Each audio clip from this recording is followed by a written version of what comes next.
प्यारे छात्रों, कक्षा 8वीं में हिंदी विषय में आज हम अपठित पद्यांश पढ़ेंगे। अपठित पद्यांश के अंतर्गत आज हम पढ़ेंगे कि पाठ्यक्रम में अपठित पद्यांश को सम्मिलित करने की आवश्यकता क्यों पड़ी, इन्हें हल करते समय किन किन बातों का ध्यान रखना चाहिए,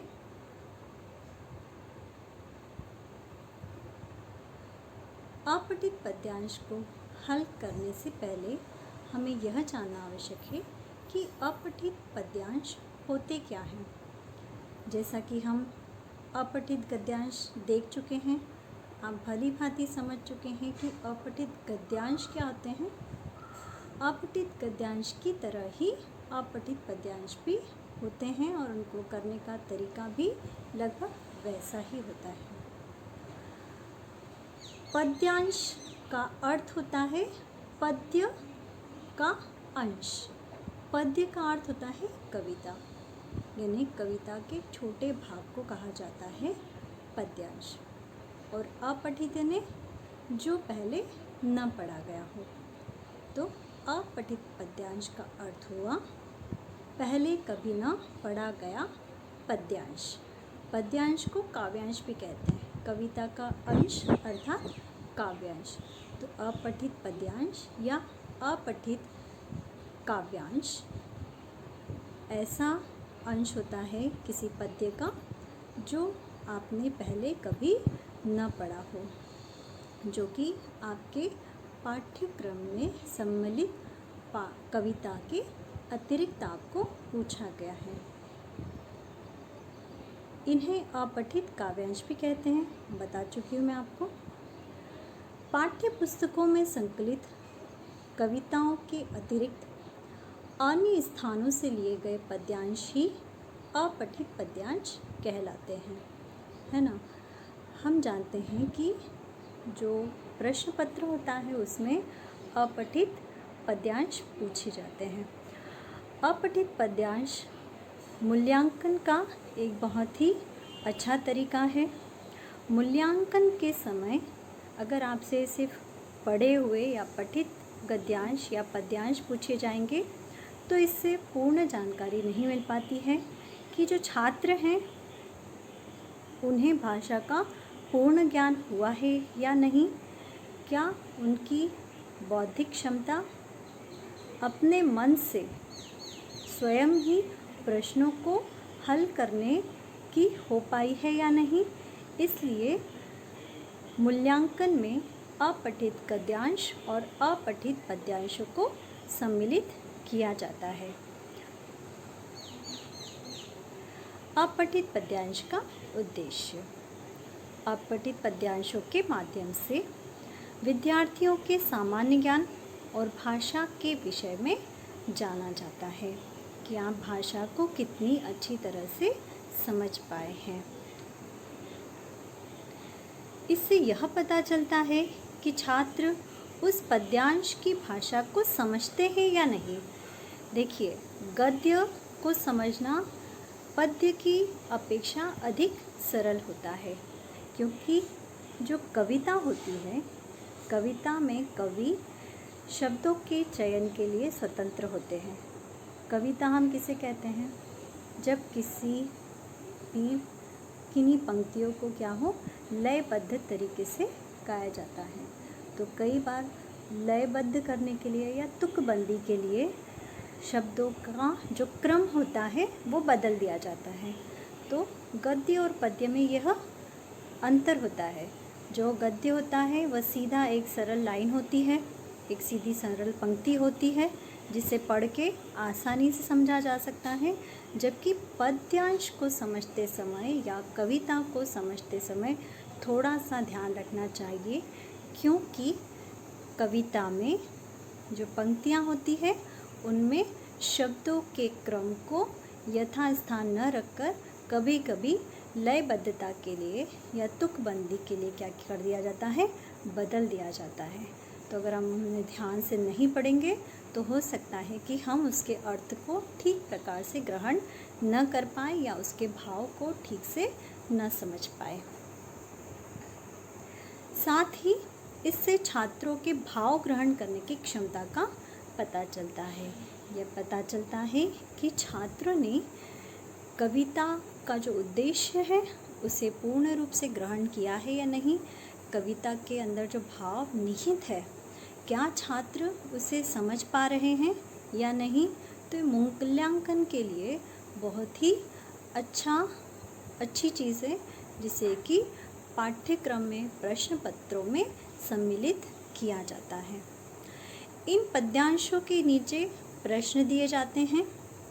इन प्रश्नों के उत्तर पद्यांश में से ढूंढकर ही लिखने होते हैं। जैसा कि गद्यांश में दिया जाता है, गद्यांश में भी ऊपर एक अपठित गद्यांश दिया जाता है और नीचे उस गद्यांश से संबंधित प्रश्न दिए जाते हैं। उस गद्यांश को आपको पढ़ के नीचे दिए हुए प्रश्नों को गद्यांश से ही छांटकर उत्तर लिखने होते हैं। इसी प्रकार पद्यांश में भी होता है। अपठित पद्यांश को आपको बड़ी सावधानी से पढ़ना होता है, फिर नीचे दिए प्रश्नों के उत्तर उस पद्यांश के आधार पर ही उस पद्यांश से ढूंढकर ही लिखने होते हैं।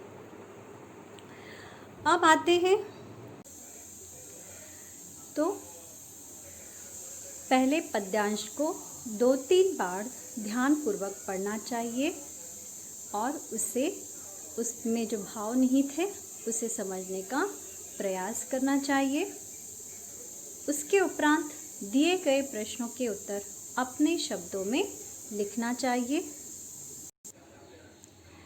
कविता की पंक्तियों के रूप में नहीं। कभी कभी क्या होता है कि छात्र पद्यांश को पढ़ते हैं और फिर प्रश्न पढ़ने के बाद वे कविता की पंक्ति ही उत्तर के रूप में लिख देते हैं, परंतु आपको ऐसा नहीं करना चाहिए। कविता की पंक्ति में निहित भाव को समझकर प्रश्न की भाषा में ही आपको उत्तर लिखना चाहिए। और जो उत्तर है वो कैसा होना चाहिए, आपका एक गद्य के रूप में होना चाहिए, एक लाइन के रूप में होना चाहिए, एक पंक्ति के रूप में होना चाहिए। कविता की पंक्ति उसमें नहीं आनी चाहिए। जैसे अगर मैं कहूँ कि उदाहरण के रूप में बूंदेले हर बोलो के मुँह, हमने सुनी कहानी थी, खूब लड़ी मर्दानी वह तो झांसी वाली रानी थी। तो अगर पूछा जाए कि कविता में किसके बारे में बात कही है, तो आपको लिखना है कि कविता में झांसी की रानी के बारे में बात कही गई है। आप ये नहीं लिख सकते कि खूब लड़ी मर्दानी वह तो झांसी वाली रानी थी। ठीक है, आपको जिस प्रकार से प्रश्न पूछा गया है उसी प्रकार से कविता की पंक्ति ना लिखकर प्रश्न के उत्तर के रूप में आपको लिखना है। तो पहले आपको क्या करना है, पद्यांश को 2 या 3 बार ध्यानपूर्वक पढ़ना चाहिए और उसके भाव को समझने का प्रयास करना चाहिए। उसके उपरांत जो प्रश्न आपको दिए गए हैं उन्हें भी ठीक ढंग से समझ के पढ़ना चाहिए और उनके उत्तरों को अपने शब्दों में लिखना चाहिए, कविता की पंक्ति के रूप में नहीं। उत्तर जैसा कि आप अपठित गद्यांश में भी करते हैं, कैसा होना चाहिए, संक्षिप्त होना चाहिए, छोटा होना चाहिए। ऐसा नहीं कि अतिरिक्त उसमें और कुछ नहीं लिखना चाहिए। जितना प्रश्न पूछा है उतना ही उत्तर आपको देना है। उत्तर की भाषा सरल हो, सहज हो, जो आसानी से समझ में आ जाए और कठिन शब्दों का प्रयोग नहीं करना चाहिए, सरल शब्दों का उपयोग करना चाहिए। पद्यांश के लिए उचित शीर्षक लिखें। जैसे कि ये बहुत ही कॉमन क्वेश्चन होता है, हमेशा ही पूछा जाता है कि पद्यांश का शीर्षक लिखिए, उचित शीर्षक लिखिए। तो उसका जो शीर्षक है वह देते समय आपको ध्यान रखना चाहिए। शीर्षक का अर्थ होता है टाइटल, ध्यान रहे। टाइटल की जगह कई बार आप उसमें सीख लिख देते हैं। सीख यानी शिक्षा। अगर आपको शिक्षा पूछी गई है तो शिक्षा लिखिए, अगर आपको शीर्षक पूछा गया है तो आपको कविता का टाइटल लिखना है। पद्यांश का शीर्षक 2 या 3 शब्दों का ही होना चाहिए। कई बार आप कविता की पूरी पूरी पंक्ति क्या लिख देते हैं, शीर्षक के रूप में लिख देते हैं। ऐसा नहीं करना है। पद्यांश की शब्द सीमा होती है, 2 या 3 शब्दों का ही आपका पद्यांश का शीर्षक होना चाहिए। अब एक पद्यांश हल करके हम क्या करेंगे, इसे और अच्छी तरह से समझने का प्रयास करेंगे। निम्नलिखित पद्यांश को पढ़कर नीचे दिए गए प्रश्नों के उत्तर लिखिए। एक गडेरिया का था बाल, बड़ी बुरी थी उसकी चाल। भेड़ चराने जंगल जाता, झूठ मूठ में वह चिल्लाता।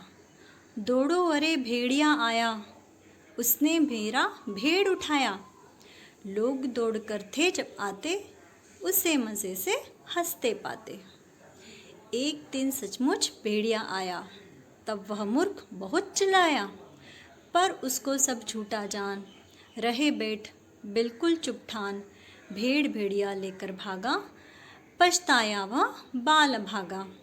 झूठ बोलते हैं जो बच्चे, लोग न कहते उनको अच्छे। है खोते सबका विश्वास, पछताते सब खोकर आस। तो यह एक छोटी सी कविता है, अपठित पद्यांश है, जो आपके पाठ्यक्रम से भिन्न है, जो आपके पाठ्यक्रम में सम्मिलित कविता से अलग है। अब देखते हैं प्रश्न क्या पूछे गए हैं। तो कविता पढ़ के आपको समझ में आ ही गया है कि ये एक कहानी है। कहानी को कविता का रूप दिया गया है। कहानी मैं एक बार आपको दोहरा देती हूँ, जिससे आपको ये पूरा जो पद्यांश है वो भी समझ में आ जाएगा। कि एक गडेरिया का बालक रहता है। वो क्या करता है, उसकी बड़ी बुरी आदत रहती है। वो क्या करता है, जंगल जाता है और झूठ मूठ यानी यूं ही मजाक करने के लिए झूठ ही चिल्लाता है कि अरे गांव वालों जल्दी भेड़िया आ गया है, भेड़िया आ गया, दौड़ कर आओ, बचाओ बचाओ। इस तरह से वो चिल्लाता है। भेड़ को उठा कर ले गया भेड़िया। लोग जब दौड़ दौड़ कर आते हैं और पूछते हैं कि कहाँ है भेड़िया, कहाँ गई भेड़, यहाँ तो सारी भेड़ें दिखाई दे रही है। तो वो उन पर हंसने लगता और क्या कहता कि मैंने अच्छा उल्लू बनाया है, मैंने आपको मूर्ख बनाया, मैंने आपको बेवकूफ़ बनाया। और इस तरह से वो सबकी क्या करता था, हंसी उड़ाता था। कई बार वो ऐसा ही किया उसने। एक दिन क्या हुआ कि सचमुच भेड़िया आ गया और वह फिर से चिल्लाया, बचाओ बचाओ, अरे गांव वालों जल्दी आओ, भेड़िया आ गया, बचाओ, मुझे मदद की ज़रूरत है। परंतु उसकी हर बार उसके इस तरह से मजाक उड़ाने के कारण लोगों को क्या लगा, गांव वालों को लगा कि अरे ये तो हर बार ही चिल्लाता है कि भेड़िया आया, लेकिन भेड़िया तो आता ही नहीं है, हर बार हमारा मजाक उड़ाता है। तो इससे क्या लगा, हम मूर्ख हैं, हम समझ गए कि ये झूठ बोल रहा है और अब हम नहीं जाएंगे। पर उस बार तो क्या हुआ, सचमुच भेड़िया आ गया था और गाँव वाले उसे झूठ मानकर चुपचाप बैठे रहे। सबने सोच लिया कि इस बार तो हम उसकी मदद के लिए नहीं जाएंगे। और इस बीच क्या होता है, भेड़िया आता है और भेड़ को उठाकर भाग जाता है। फिर वो जो गडरिये का बालक रहता है वो बहुत पछताता है। अभागा यानी बदनसीब। वो अपनी गलती उसे समझ में आ जाती है, पछतावा होता है उसे कि अरे मैंने अगर पहले झूठ नहीं बोला होता, मैं लोगों पर नहीं हंसा होता, तो शायद आज सभी गाँव वाले मेरी मदद के लिए आते और मैं अपनी भेड़ भी नहीं खोता। और इस प्रकार से झूठ बोलते हैं जो बच्चे, इस प्रकार उसे सबक मिलता है कि जो बच्चे झूठ बोलते हैं लोग उन्हें अच्छा नहीं समझते और वो क्या करते हैं, सबका विश्वास खो देते हैं और सबकी उम्मीदों पे खरे नहीं उतरते और फिर बाद में अंत में उन्हें पछतावा ही हाथ लगता है। तो ये थी हमारी कविता, जो कि वास्तव में कहानी है। कहानी को कविता का रूप दिया है। तो अब आपको कविता समझ में आ गई है। तो जो अपठित पद्यांश है वो अब आपके लिए अपठित नहीं रहा, समझ में आ गया है। तो चलिए प्रश्नों के उत्तर हम देख लेते हैं कि प्रश्न किस प्रकार से पूछे जाते हैं और उनका हमें किस तरह से उत्तर लिखना होता है। प्रश्न 2 प्रकार से पूछे जा सकते हैं। एक प्रकार मैं यहाँ दे रही हूँ। एक अन्य प्रकार होता है जब आपको प्रश्न के साथ विकल्प दिए जाते हैं। तो कुछ विकल्प आपको दिए जाते हैं, उनमें से आपको सही विकल्प चुनना होता है, जिसे चुनना बहुत आसान होता है। आपने पिछली कक्षाओं में वो किया है। अब हम दूसरे प्रकार के देख लेते हैं प्रश्न।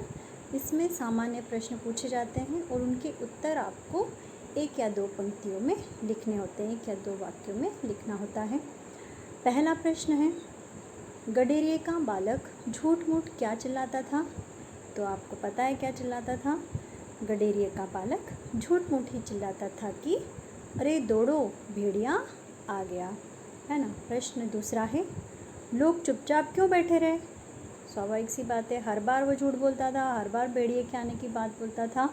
तो फिर जब वाकई में भेड़िया आया, लोगों को क्या लगा कि वो अभी भी झूठ बोल रहा है। तो उत्तर क्या हम लिखेंगे, सब लोगों को लगा कि हर बार की तरह इस बार भी गडेरिए का बालक भेड़िए के आने की झूठी बात कह रहा है, इसलिए सब लोग चुपचाप बैठे रहे।